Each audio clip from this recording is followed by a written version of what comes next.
और चलिए हेडलाइंस के बाद आगे बढ़ते हुए बात करते हैं भारत के निर्वाचन आयोग में 2 नए चुनाव आयुक्तों की नियुक्ति की, क्योंकि देश के 2 नए चुनाव आयुक्त सुखबीर सिंह संधू और ज्ञानेश कुमार ने निर्वाचन आयोग जाकर अपना कार्यभार संभाल लिया है। अब से थोड़ी देर में मुख्य चुनाव आयुक्त के साथ दोनों नए चुनाव आयुक्तों की बैठक भी होनी है और ये बैठक बहुत महत्वपूर्ण है, क्योंकि माना जा रहा है कि इस बैठक में लोकसभा चुनाव के तारीखों के ऐलान को लेकर चर्चा होगी और ये तस्वीर बहुत महत्वपूर्ण है, खासतौर पर लोकसभा चुनाव 2024 के ऐलान से ठीक पहले की, क्योंकि 2 चुनाव आयुक्तों के रिक्त पदों के कारण चुनावों की तारीखों का ऐलान नहीं हो पा रहा था और अब माना जा रहा है कि कमीशन में चूंकि चुनाव आयुक्तों की स्ट्रेंथ पूरी हो चुकी है, फुल कमीशन की बैठक होगी और उसके बाद चुनावों की तारीखों का ऐलान संभव है। इस खबर पर ज्यादा जानकारी के लिए सीधे रुख करते हैं, मेरे सहयोगी ब्रह्म प्रकाश दुबे हमारे साथ जुड़ गए। ब्रह्म, जरा बताइएगा कि ये जो आज की तस्वीर आई है, 2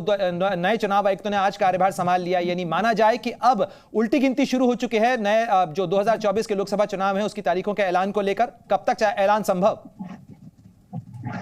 बिल्कुल प्रणय, देखिए चुनाव आयोग की तरफ से लोकसभा चुनाव के लिहाज से तैयारियां पूरी कर ली गई हैं। 12-13 अभी मार्च को जम्मू कश्मीर का दौरा किया चुनाव आयोग ने और ऑब्जर्वर्स के साथ भी बैठक हो गई है जिन पर्यवेक्षकों की तैनाती करनी है। तो चुनाव आयोग की तैयारियां पूरी थी, लेकिन बीच में ही 2 चुनाव आयोग के पद खाली होने से जो है इसमें देरी हुई। पहले 15 मार्च को तारीखों का ऐलान होने की संभावना थी, लेकिन फिर इसके बाद जिस तरह से 2 पद खाली हुए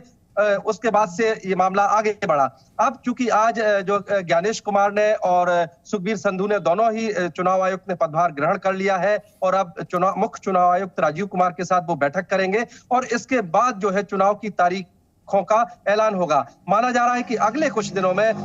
क्योंकि चुनाव आयोग की अपनी तैयारियां पूरी हैं, लिहाजा आज बैठक होगी मुख्य चुनाव आयुक्त के साथ दोनों चुनाव आयोग की और इसके बाद किन किन तारीखों को कितने फेज में चुनाव हो ये तय होगा और अगले कुछ दिनों में चुनाव की तारीखों का ऐलान हो जाएगा। जी प्रणय।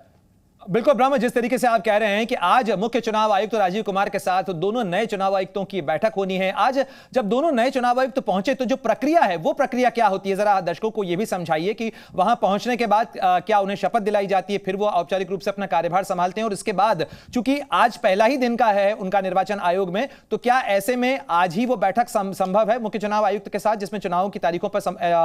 निर्णय संभव है? बिल्कुल प्रणय, देखिए आज सुबह 9:30 बजे इलेक्शन कमीशन दोनों जो नए चुनाव आयुक्त हैं वो पहुंचे, वहां पर जाकर पदभार संभाला और जो पद की शपथ होती है बोली। आपको बता दें कि जो दोनों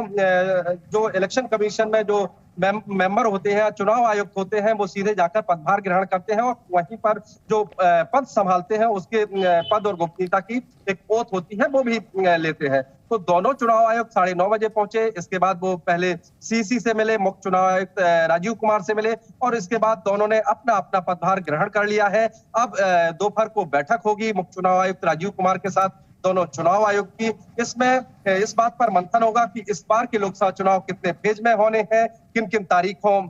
पर पोलिंग की डेट तय की जा सकती है। तो इन सब पर जो है तीनों इलेक्शन कमीशन के जो तीनों आयुक्त हैं इस पर मंथन करेंगे और इस पर निर्णय करेंगे और अगले कुछ दिनों में आधिकारिक तौर पर लोकसभा चुनाव की तारीखों का ऐलान हो जाएगा।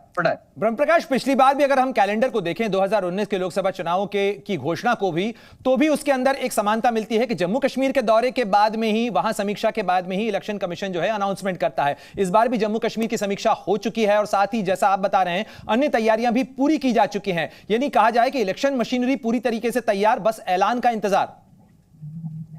बिल्कुल बिल्कुल प्रणय, देखिए जो ऑब्जर्वर्स के साथ इलेक्शन कमीशन बैठक करता है, जिनकी ऑब्जर्वर्स की तैनाती करनी होती है लोकसभा क्षेत्रों में चुनाव के लिहाज से, तो वो बैठक आखिरी होती है तैयारियों के लिहाज से और वो चुनाव आयोग बैठक कर चुका है, जम्मू कश्मीर का भी दौरा कर चुका है और जैसा मैंने आपको कहा कि पहले तैयारी ये थी कि 15 मार्च को चुनाव की तारीखों का ऐलान होना था, जो जी न्यूज को सोर्सेस से जानकारी मिली थी। लेकिन बीच में ही जिस तरह से एक चुनाव आयुक्त ने पद से इस्तीफा दिया, अरुण गोयल ने पद से इस्तीफा दिया, उसके बाद से इनको तारीखों को आगे बढ़ाना पड़ा और चुनाव आयोग की तैयारियों की बात करें तो हमारे सोर्स से जानकारी दे रहे हैं कि चुनाव आयोग की तरफ से पहले ही तैयारियां पूरी कर ली गई हैं। अब सिर्फ दोनों चुनाव आयुक्त की ज्वाइनिंग का इंतजार था, ये ज्वाइनिंग हो गई है, आज बैठक होगी और अब शुक्रिया तमाम जानकारी के लिए ब्रह्म प्रकाश आपका। तो आज देश के निर्वाचन आयोग के अंदर 2 नए चुनाव आयुक्तों की नियुक्ति हो चुकी है और ऐसे में अब इंतजार है चुनावों की तारीखों के ऐलान का भी।